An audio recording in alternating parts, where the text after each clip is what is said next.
এটা আপনারা ভালো করেই জানেন যে আমার কাছে অফার কোনো অংশে কম ছিল না।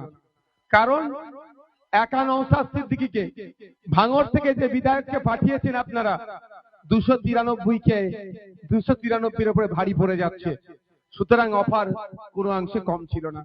কিন্তু এই বেউতা কুলবেড়িয়া এই এখানকার মানুষ, ভাঙড়ের মানুষের ভালোবাসার কাছে আমি বারবার পরাজিত হয়েছি।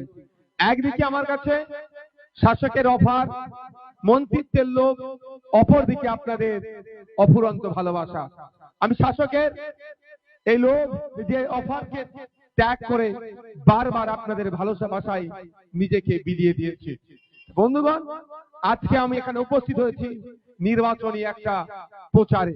আগামী 29 তারিখে অর্থাৎ এপ্রিল মাসের 29 তারিখে ভাঙড় বিধানসভায় আগামী 5 বছর এই বিধানসভার অভিভাবক হিসাবে কে প্রতিনিধিত্ব করবেন আইনসভার মধ্যে, সেটা নির্বাচনের জায়গা আপনাদের হাতে আছে। গণতন্ত্রের সব থেকে বড় অস্ত্র আপনার হাতে আছে। আজকে এখানে আমার ডান দিকে একটা বড় ব্যানার আছে ইস্ট ক্যালকাটা ওয়েটল্যান্ড ম্যানেজমেন্টের বিষয় নিয়ে। কি ব্যানার? যেখানকার মানুষরা দীর্ঘদিন ধরে একটা সাফার করছে, কি সমস্যার সম্মুখীন হতে হচ্ছে, যেখানে যে জায়গাতেই ঘর করতে চান না কেন ওয়েটল্যান্ড বলে আপনার জায়গাটা আটকে দিচ্ছে। 10,000, 20,000, 30,000 নয়, লক্ষাধিক টাকা অফার, লক্ষাধিক টাকা দিলেই আপনি আপনার বাড়ি করতে পারবেন। কিন্তু এখানকার বেশিরভাগ মানুষজন দিন আনে দিন খায়, ডে লেবার, এদের পক্ষে 1 লক্ষ টাকা দিয়ে বাড়ি তৈরি করবে না 1 লক্ষ টাকা ঘুষ দেবে বিভিন্ন দপ্তরে, এই দুশ্চিন্তার মধ্যে দিয়ে জীবনযাপন করছে। এর জীবনযাপন করতে করতে চূড়ান্ত সীমায় এখন পৌঁছেছে। বাড়ির একটা টয়লেট করবে, পুরুষরা তো আমরা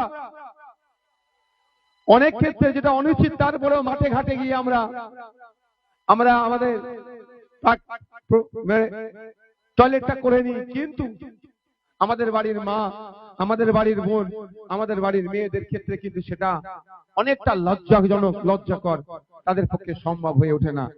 নতুন একটা বাথরুম করতে গেলেও, টয়লেট করতে গেলেও অনেক সমস্যা, বাধার সম্মুখীন হচ্ছে। এখানকার বিষয় নিয়ে আমি আইনসভার মধ্যে একাধিকবার সোচ্চার হয়েছি। শুধু তাই নয়, আমি নিজে এফআইআর করেছি। কিন্তু এটা সার্কাস চলছে, সরকার চলছে, এটা সার্কাস চলছে, কোনো ভুলক্ষেপ করেনি। অবশেষে এখানকার যারা বেশ কয়েকজন দাদাদের নেতৃত্বে যে একটা টিম তৈরি হয়েছে, আমার সাথে তারা যোগাযোগ করার পরে আমি এনাদের কাছ থেকে আরো করুণ পরিস্থিতির কথা জানতে পারলাম। বিদ্যুতের মিটার 2 ভাই ছিল, এখন 4 সন্তান হয়েছে, 2 ভাইয়ের 2 2 4, 4টে আলাদা মিটার দরকার আবার নতুন করে, সেটাও সংযোগ দিচ্ছে না, সেখানেও কাটমানি লাগছে। কিন্তু আমরা এর পরিবর্তে দেখছি প্রাসাদসম বাড়ি বানাচ্ছে, ফ্ল্যাট বানাচ্ছে, শাসক দলের ছত্রছায়ায় থাকার জন্য সব পারমিশন পেয়ে যাচ্ছে। কিন্তু এখানে যারা দীর্ঘকাল ধরে বসবাস করছে তাদের সাথে এই অন্যায় হচ্ছে। তাই আপনারা জিজ্ঞাসা করবেন, আমি তাদেরকে বলেছি আইনি পরিষেবা আমি তাদের জন্য দেওয়ার জন্য প্রস্তুত আছি। এটাও বলেছি আমি আগামী দিনে আপনার বিধায়ক থাকি আর নাই থাকি, এটা একদিনের প্রসেস নয়, দীর্ঘমেয়াদী প্রসেস। আপনাদের সাথে আমি লড়াইয়ে থাকবো, তাদেরকেও জেনে নেবেন। তাই আজকে এটা বলছি না আপনি আমাকে ভোট দেন, আমি শুধু এতটুকুই কথা বলবো যে আপনার এই লড়াইয়ে সামনের সারিতে থেকে বুক চিতিয়ে যদি মনে হয় নওশাদ ভাই আপনাদের এই লড়াইয়ে থাকবে, যে ওয়েটল্যান্ডের যে ম্যানেজমেন্ট আছে এটা পরিবর্তন করা দরকার, বাস্তু জমি যেগুলো আছে এই ওয়েটল্যান্ডের বাইরে বার করতে হবে। হয়েছিল একা মানুষ, ততটা আমি লড়াই করে গেছি। তবে এবার আমার আশা শুধু ভাঙন নয়, শুধু ভাঙন নয়, ক্যানিং, হাড়ুয়া, মিনাখা, রাজারহাট থেকে শুরু করে এদিকে দীপশিতা দি, মীনাক্ষী দি, বিকাশ স্যার, প্রিয়াঙ্কা বর্মন, লক্ষ্মীকান্ত, আপনার তাপস ব্যানার্জি, শামসুর আলী মল্লিক, বিশ্বজিৎ মাইতি থেকে শুরু করে রাজ্যের একাধিক জায়গা থেকে ভাঙড়কে মডেল হিসাবে বিধানসভার মধ্যে যাবে, মানুষের কথা বলবে, ঐক্যের কথা বলবে, সম্প্রীতির কথা বলবে। এই 1,500 টাকা দিয়ে স্যার বলছিলেন গুটখা খাওয়ার কথা, এই গুটখা খাওয়ার কথা বলবে না। 1,500-এর পরিবর্তে 15,000-এর চাকরির ব্যবস্থা করবে যদি আপনারা সুযোগ দেন। আপনারা ডিসাইড করুন কোনটা নেবেন, আপনারা ডিসাইড করতে হবে। 15,000 টাকা দেড় হাজার টাকা মানে পার ডে 50 টাকা। এটাকে আপনি গ্রহণ করবেন না মাস গেলে আপনার বাড়ির ছেলে মেয়েরা যারা আছে 15,000 টাকার মাইনের চাকরি একটা বাচ্চা, কম করে 15,000 টাকার কথা বলছি, তার ব্যবস্থা করবেন। ধরুন একটা সরকার মানে এই নয় শুধু 4টে লাইট লাগিয়ে দিলে সরকার নয়, উন্নয়ন নয়। 4টে লাইট লাগিয়ে দিলে 4টে রাস্তা করে দিলে উন্নয়ন হলো না। হ্যাঁ, উন্নয়নের সংজ্ঞার মধ্যে পড়ছে সর্বপ্রথম উন্নয়নের সংজ্ঞা যেটা হচ্ছে আমার রুজি রুটি ইনকামের জায়গাটা বাড়ছে না কমছে। স্যার বলছিলেন আমাদের তুষার বাবু যে আপনার হাতে 1,500 টাকা দিচ্ছে, এইদিকে নিত্য প্রয়োজনীয় জিনিসের দাম বেড়ে যাচ্ছে। আর আমি সাথে একটু অ্যাড করে দিতে চাই, পশ্চিমবাংলা সরকার সুপ্রিম কোর্টে গিয়ে মামলা করছে, কলকাতা হাইকোর্টে ধাক্কা খেয়েছে, সুপ্রিম কোর্টে গিয়ে মামলা করছে। কি মামলা? ইন্টারভিউ যখন হবে তখন ভিডিওগ্রাফি করা যাবে না।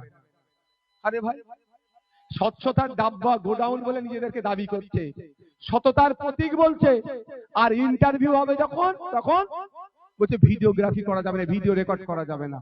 এর জন্য কোটি কোটি টাকা খরচ করে সুপ্রিম কোর্টে মামলা করছে। আমি মায়েদের বলবো, আপনার হাতে তো মাস গেলে 1,500 টাকা 1,200 টাকা দিচ্ছে, কিন্তু আপনার বাড়ির ছেলে মেয়েটা কষ্ট করে আপনি পড়িয়ে উচ্চশিক্ষায় শিক্ষিত করলেন, মেধার ভিত্তিতে চাকরি পাচ্ছে না, কি হচ্ছে 15 লাখ 20 লাখ টাকা চাইছে। আপনারা কোনটা চান, যে এই 1,500 টাকা, না এর পরিবর্তে আপনার ছেলে অন্তত 550 330 টাকা ফর্ম ফিল আপ করে চাকরিটা পাক? কোনটা বলুন? যেখানে অবিজেপি তৃণমূলরা মিটিং মিছিল করছে দেখুন, সেখানে কাতারে কাতারে লোক যাচ্ছে, জেনে গিয়েছে মানুষ যে বিজেপি তৃণমূল আর আলাদা নয়। বুথের স্তরে যারা বিজেপিকে ভালোবেসে করছে, যখন মার খাচ্ছে আর ওপরের নেতারা এসি রুমে বসে চা খাচ্ছে বিজেপি নেতার সাথে, মমতা ব্যানার্জি আর শুভেন্দু অধিকারী, আর এখানে মেরে পিঠের চামড়া তুলে দিচ্ছে বিজেপি নেতাদের, কোনো কথা নাই। তাই বলবো সংগঠন তাদের নাই, তৃণমূলের দুর্নীতি বিজেপির এই আপোষ মানুষ বুঝতে পেরে গিয়েছে। তো এখন মানুষ প্রস্তুত নিচ্ছে যে এদের বিরুদ্ধে ভোট করাবে, ভোট না বেরিয়ে যায় সেই জন্য এই খেলা খেলে দিচ্ছে। তাই আমাদেরকে সজাগ থাকতে হবে। আগামী 5 বছর পশ্চিমবাংলার শিক্ষা ব্যবস্থা কেমন থাকবে আপনার ভোটে নির্ভর করছে। আগামী 5 বছর হসপিটালে গেলে, সরকারি হসপিটালে গেলে আপনি কেমন পরিষেবা পাবেন, না প্রাইভেট হসপিটালে গিয়ে গাঁটের টাকা খরচ করে চিকিৎসা পরিষেবা নেবেন, এটা ডিপেন্ড করছে 29 এপ্রিলের উপরে বা 23 এপ্রিলের উপরে। আগামী 5 বছর ওয়েটল্যান্ডের জ্বালা জ্বলবেন না আমাদেরকে ক্ষমতায় নিয়ে আসলে বিধানসভার মধ্যে আইনের অ্যামেন্ডমেন্ট করে কথা দিয়ে যাচ্ছি যে বাস্তু জমিগুলো যেগুলো ওয়েটল্যান্ডের সমস্যা আছে ওইগুলো সমাধান করবেন আপনারাই ভাবুন, এই কথা দিচ্ছি।